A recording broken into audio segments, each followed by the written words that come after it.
Gayatri college Sanchore के online class में आप सभी विद्यार्थियों का स्वागत है। प्रिय विद्यार्थियों नमस्कार।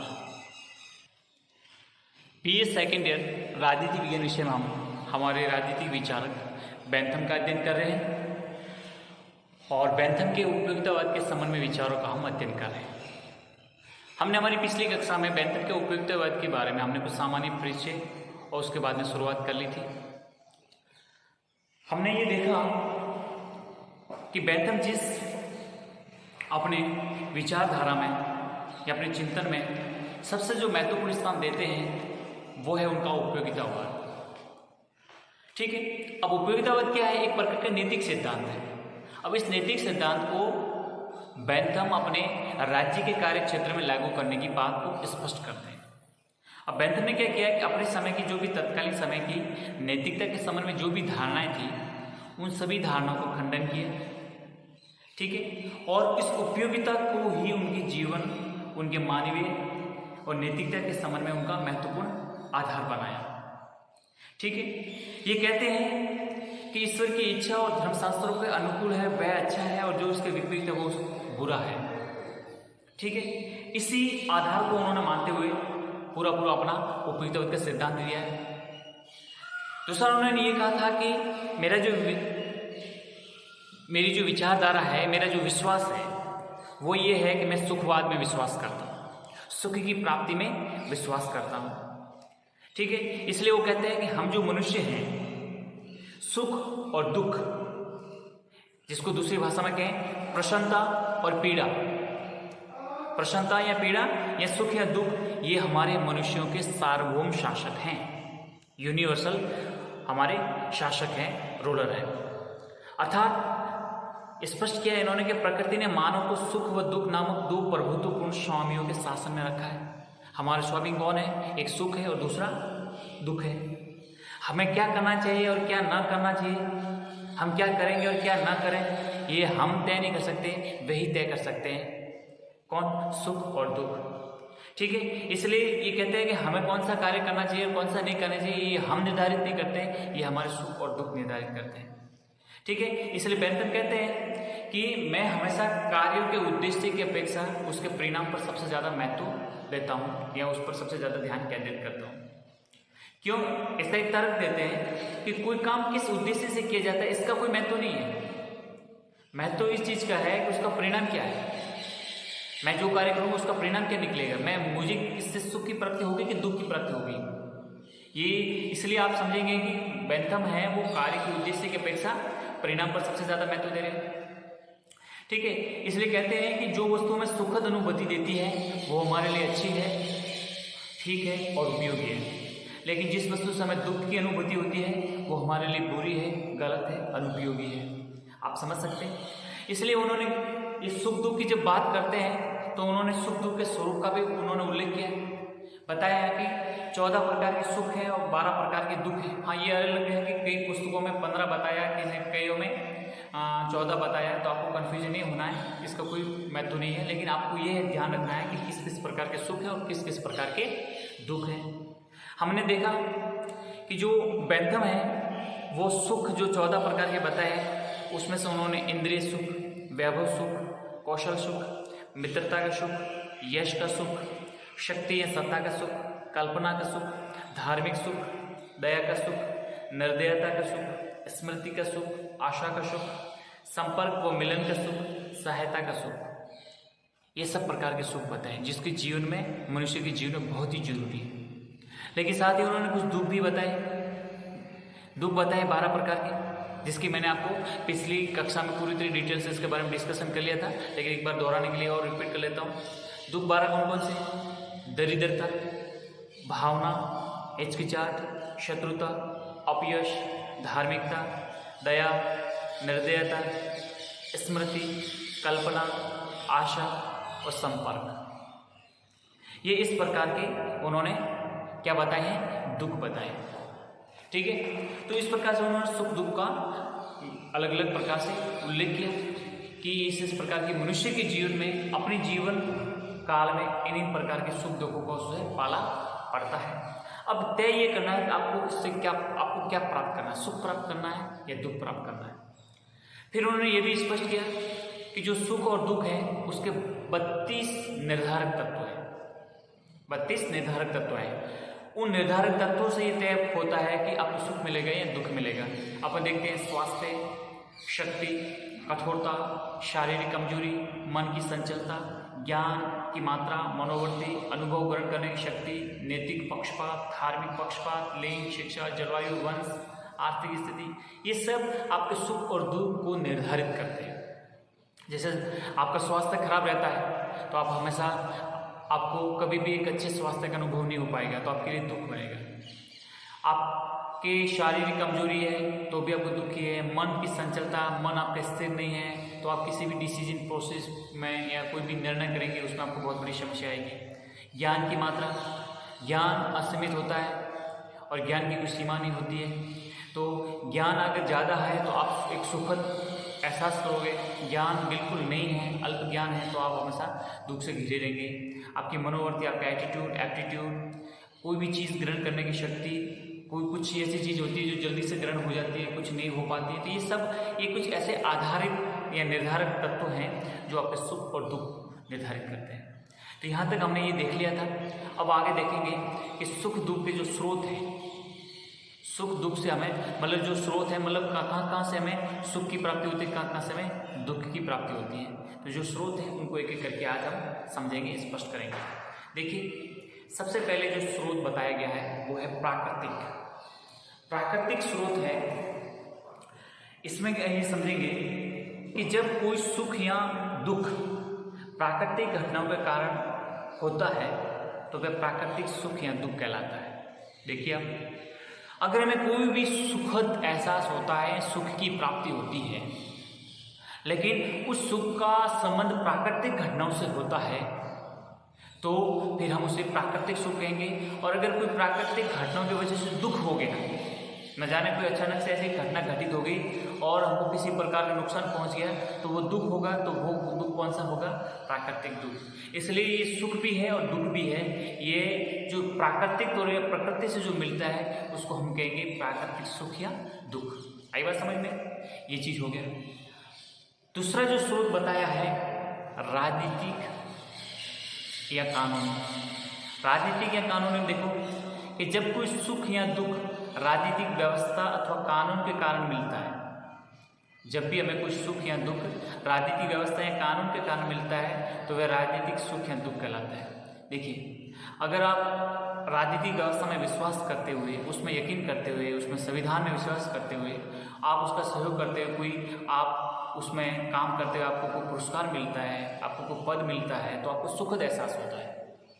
लेकिन अगर आप उस राजनीतिक व्यवस्था के उलट में काम करते हो, उसके विपरीत जाते हो, उसके खिलाफ काम करते हो तो आपको जो एक प्रकार का सजा मिलती है तो वो फिर आपको एक दुख कहलाता है। तो राजनीतिक व्यवस्था से सुख और दुख की जो अलग अलग अपनी परिपाटी बनी हुई है तो वो अपन राजनीतिक या कानून तौर पे समझ सकते हैं। तीसरा है नैतिक।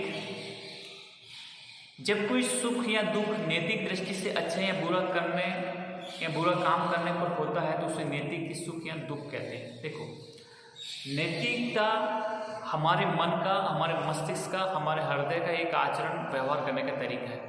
इसके पीछे कोई कानूनी शक्ति नहीं होता है, ठीक है।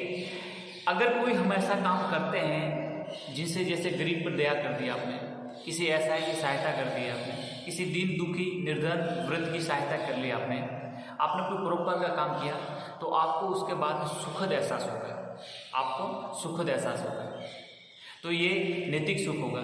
लेकिन आपने किसी की हत्या कर दी, आपने किसी का अहित कर दिया, आपने किसी को लाचार मजबूर कर रहे हो तो ये फिर आपको अभी नहीं तो बाद में एहसास होगा कि नहीं, मैंने बहुत गलत किया, नैतिक दृष्टि से मुझे ऐसा नहीं करना था। चोरी करना है, डकैती करना है, किसी को दुख पहुंचाना, चोट पहुंचाना है, ये सब नैतिक दुख होते हैं। तो आप समझ सकते हैं जो नैतिकता की दृष्टि से अनुपयुक्त है वो दुख की प्राप्ति और अग्रसर होते हैं, जो उपयुक्त है वो सुख की ओर अग्रसर है। तो ये कहलाता है स्रोत कौन सा? नैतिक। अगला है सामाजिक या लौकिक। हमारे सामाजिक जीवन की बात कर रहा हूँ। कि जब किसी कार्य को करने से समाज हमें पुरस्कार या दंड देता है तो हमारा सुख या दुख सामाजिक होता है। आप समाज देखो, मनुष्य, हमने प्लेटो और अरिस्टो पढ़े, मनुष्य एक सामाजिक प्राणी है, ऐसा हमारा हर राजनीति विचार प्राय आमतौर पर कह रहा है कि मनुष्य अपना जीवन यापन समाज में करता है। समाज के बिना वो बिल्कुल परे हट ही नहीं सकता है, समाज से परे जा ही नहीं सकता है। मनुष्य अपने जीवन के सभी क्रियाकलापों के लिए समाज पर पूरी तरह से निर्भर है। लेकिन जब समाज में आप समाज के विरुद्ध कोई काम करते हो तो समाज आपको दंडित करता है और उससे जो फल मिलता है वो आपको दुख का एहसास होता है, दुख का आभास होता है। लेकिन समाज में आप अच्छा कार्य करते हो, समाज की भलाई का काम करते हो, समाज आपको पुरस्कार देता है, न कि दंड देता है। तो उससे जो आपको अनुभूति होगी वो सुख की अनुभूति होगी। बात समझ में आ गई? इस प्रकार से हर एक स्रोत के दो पक्ष है, सुख और दुख। अगला है धार्मिक। आप देखिए, धार्मिक मान्यताओं के अनुसार या धर्म विरुद्ध काम करने पर जो हमें दुख या सुख मिलता है उसका स्रोत धर्म होता है। देखिए आप, हमारा जो धार्मिक विश्वास है, धार्मिक मान्यता है, उसके अनुसार या फिर आप देखेंगे हम कभी भी धर्म के विरुद्ध काम करते हैं और धर्म के विरुद्ध करने पर हमें जो भी धर्म प्रक्रिया के तहत जो दंड मिलता है, जो हमें उसका जिस प्रकार का धार्मिक मान्यताओं विश्वास का उल्लंघन करने पर जो आपको दंडित किया जाता है तो आपको दुख मिलता है। लेकिन आप धार्मिक मान्यताओं विश्वास करते हुए आपको अपनी मन मस्तिष्क आत्मा को खुश मतलब एक आनंद में होते हुए आप जिस एक मूल तत्व की अनुभूति होती है वो आपकी सुखद होती है। तो धार्मिक भी एक प्रकार का स्रोत है। तो ये हमने देखे कि सुख दुख के स्रोत कौन कौन से हैं। प्राकृतिक है, राजनीतिक है, नैतिक है, सामाजिक और धार्मिक। ये सब हमारे सुख दुख के स्रोत हैं। अब देखो, ये सब पढ़ने के बाद में बेंथम आगे क्या कहते हैं। बेंथम कहते हैं कि विभिन्न सुखों में परिणाम या मात्रा का भेद, बेंथम स्पष्ट करते हैं कि विभिन्न सुखों में केवल परिणाम या मात्रा का भेद होता है, गुण का नहीं होता है। यानी देखो, सबसे बड़ी चीज होती है, महत्वपूर्ण बात बताइए, इस पर अच्छे ढंग से इसको समझो कि जो भी सुख होते हैं ना, उन सुखों में केवल परिमाण मतलब मात्रा, क्वांटिटी, इंग्लिश में कहेंगे क्वांटिटी, परिमाण या मात्रा का भेद होता है, गुण का नहीं होता है, क्वालिटी का नहीं होता है। अच्छे ढंग से समझना। बेंथम कहते हैं कि जो भी अलग अलग सुख है, इन सुखों में केवल मात्रा का भेद होता है, परिमाण का भेद होता है, गुण का अर्थात क्वालिटी का नहीं। आई बात समझ में? इसलिए कहते हैं कि विभिन्न सुख एक दूसरे से कम या अधिक हो सकते हैं किंतु गुण में भिन्न नहीं हो सकते हैं। मतलब सभी प्रकार के सुखों में हमें ऐसा सुख का होता है, हाँ ये हो सकता है कि कोई कम सुख कोई ज़्यादा सुख, लेकिन जो गुण है वो चेंज नहीं होता है, ऐसा बेंथम कहते हैं। इसलिए आपको ध्यान रखना है, क्योंकि आगे जब मिल को पढ़ेंगे तो मिल इसमें और संशोधन करते हैं। लेकिन इसलिए पहले आप समझ सकते हो कि स्पष्ट रूप से बेंथम कहते हैं कि विभिन्न सुखों में केवल परिमाण या मात्रा का भेद होता है, गुण का भेद नहीं होता है। क्वांटिटी का डिफरेंस जरूर होता है लेकिन क्वालिटी का नहीं होता है। ठीक है, अभी इन्होंने एक एग्जाम्पल दिया है कि यदि कहे कि काव्य का आनंद भोजन के आनंद से अच्छा है, काव्य मतलब कविता पाठ, कि काव्य का आनंद भोजन के आनंद से अच्छा है, तो इसका अर्थ है कि वह भोजन के आनंद से मात्रा में अधिक है।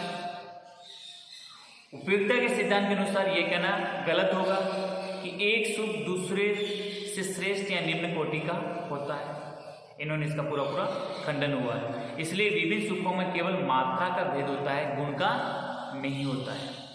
ठीक है, इसलिए बेंथम ने कथन दिया है कि सुख की मात्रा समान होने पर पुष्पिन, जो एक बच्चों का खेल होता है, पुष्पिन भी उतना ही श्रेष्ठ है जितना कि काव्य पाठ। इसलिए कहने का मतलब मात्रा का जो भेद हो सकता है उसका गुण का भेद बिल्कुल नहीं हो सकता। ठीक है, ये उन्होंने बताया है इसके मात्रा के बारे में। अब देखते हैं सुखवादी मापक यंत्र। देखो, बेंथम के विचार में सुख और दुख को मापा जाता है। बेंथम कहते थे कि सुख और दुख इसको मापा भी जा सकता है। अब कैसे मापेंगे, तो उन्होंने बताया कि आनंद मापक पद्धति। आनंद मापक पद्धति इस आनंद मापक पद्धति से हमारे सुख और दुख को मापा जा सकता है, देखा जा सकता है कि मुझे सुख की प्राप्ति हो रही है या दुख की प्राप्ति हो रही है। तो इन्होंने ये बताया कि जब आनंद मापक पद्धति से हमारे सुख और दुख को जब मापते हैं तो आपको 6 बातों का ध्यान रखना चाहिए। और वो 6 बातें कौन कौन सी हैं तो उन्होंने बताया है, एक बताया है तीव्रता। क्या बताया है? तीव्रता। आप देखिए, तीव्रता यानी इंटेंसिटी। आपको जो भी सुख मिल रहा है कि जो भी दुख मिल रहा है उसकी इंटेंसिटी क्या है, तीव्रता को देखो। दूसरा देखो आप अवधि, यानी वो कितने समय तक, दुख है तो कितने समय तक है और सुख है तो कितने समय तक, ड्यूरेशन। अगला बताया निश्चितता यानी सर्टेनिटी, वो कितने समय तक निश्चित रहता है। फिर दुख में निकटता या दूरी को देखा जाए। फिर उसकी आप देखेंगे उत्पादकता, ठीक है। उत्पादकता के बाद में देखेंगे विशुद्धता और विस्तार। इन सबको देखने के बाद से ये तय करेंगे कि मुझे इस सब का आंतरिक मूल्यांकन करने के बाद देखेंगे कि मुझे आनंद की मात्रा ज़्यादा हो रही है कि दुख की मात्रा, अर्थात सुख मुझे अनुभव हो रहा है कि दुख अनुभव हो रहा है, ठीक है। तो इन सभी आधारों पर मापते हुए अंक देना होगा। और अगर आपको अधिक अंक वाला कोई कार्य लगे तो फिर वो आपको अपनाना ही होगा या अपनाना चाहिए। इसलिए ये कहते हैं कि समस्त सुखों के मूल्य को एक और तथा समस्त दुखों के मूल्यों को दूसरी ओर एकत्रित कर लेना चाहिए। एक तरफ सभी सुख, एक तरफ सभी दुख। सुख और दुख को अलग करके यदि एक को दूसरे में से घटाकर, अब एक तरफ सुख की मात्रा को अंकों में आपने विभाजित कर दिया, दूसरी तरफ दुख को, अब इनको करके अब एक को दूसरे में से घटाकर अगर सुख शेष रह जाए, किसकी मात्रा शेष रह जाए? सुख की, तो वो आपको कार्य करना ठीक होगा। लेकिन यदि शेष दुख रहे तो वो कार्य आपको नहीं करना है। आपको समझ लेना चाहिए कि अमुक कार्य मेरे लिए बिल्कुल ठीक नहीं है। आई बात समझ में? इस प्रकार से उन्होंने ये सुख दुख को मापने के लिए आनंद मापक पद्धति के माध्यम से स्पष्ट किया है। अब देखिए, बेंथम उपयोगितावाद के सिद्धांत को जीवन के प्रत्येक क्षेत्र में लागू करना चाहते थे। विधि निर्माण में इस सिद्धांत को लागू करने पर उन्होंने बल दिया। सामूहिक जीवन में क्या किया जाए इसका निर्धारण उन्होंने अधिकतम व्यक्तियों के अधिकतम सुख के सिद्धांत के आधार पर किया जाना चाहिए। समझ सकते हो? ये जो पूरा भी सिद्धांत दिया उसका मूल मंतव्य क्या है, वो क्या प्राप्त करना चाहते हैं, क्या सिद्ध क्या करना चाहते थे?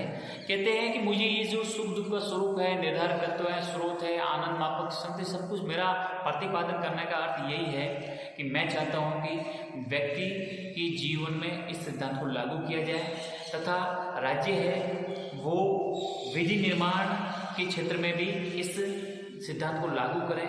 सामूहिक जीवन में क्या किया जाना चाहिए इसका निर्धारण जो देखो, क्योंकि देखो राज्य कल्याणकारी स्वरूप के होते हैं, अधिकतम व्यक्तियों के अधिकतम सुख की बात करते हैं। तो अगर इस तरीके से करें काम तो हम अधिकतम व्यक्तियों के अधिकतम सुख को प्राप्त कर सकते हैं। इसलिए कहते हैं कि उपयोगितावाद के सिद्धांत का अर्थ आनंदों और कष्टों के तुलनात्मक अनुमान की गणना करना और हिसाब लगाना है कि आपकी इसकी क्या उपयोगिता है, मेरे लिए कितना उपयुक्त है, कितना अनुपयुक्त है। तो आनंद और कष्ट अर्थात सुख और दुख का तुलनात्मक अनुमान करके ये हिसाब लगाना कि ये मेरे लिए अच्छा है या बुरा है। विधि निर्माता का उद्देश्य जनता को आनंद देना है। विधान निर्माण में उसका उद्देश्य मार्गदर्शक सिद्धांत सामान्य उपयोगिता अर्थात अधिकतम व्यक्तियों के अधिकतम हित में होना चाहिए। राज्य के द्वारा हर एक प्रत्येक कदम हमें सभी व्यक्तियों के जीवन को अधिकतम सुख देने की ओर अग्रसर होता है। तो फिर ये जरूरी है कि हम ऐसा कार्य करें जिससे जनता का कल्याण हो, तो उसमें ये सिद्धांत लागू बिल्कुल हो सकता है। इसलिए कहते हैं कि ये जो सिद्धांत है सार्वभौमिक सिद्धांत है, यूनिवर्सल थ्योरी है। बेंथम सुखों में केवल, मैंने आपको पहले भी स्पष्ट किया कि केवल मात्रात्मक यथा परिणाम का भेद करते हैं, गुणों का बिल्कुल नहीं करते हैं। अर्थात गुण की दृष्टि से सभी सुख समान है, अगर अंतर है तो अधिक या कम है, ठीक है। बेंथम दुखों में गुणात्मक भेद नहीं करते। एक वो कहते हैं कि एक कील की चुभने की उतनी पीड़ा होती है जितने की कर्कश कविता सुनने की। अब देखो ये इनका दुख के संबंध में ऐसा उनका मानना था। ठीक है, तो कुल मिला के अपना जो ये इन्होंने जो सिद्धांत दिया है उपयुक्तवाद का सिद्धांत, उस सिद्धांत से ये स्पष्ट करना चाहते हैं कि मैं चाहता हूँ इस नैतिक सिद्धांत को राज्य अपने कार्य क्षेत्र में लागू करते हुए अधिकतम लोगों के अधिकतम हित का कार्य करें। ये था बेंथम का उपयुक्तवाद का सिद्धांत।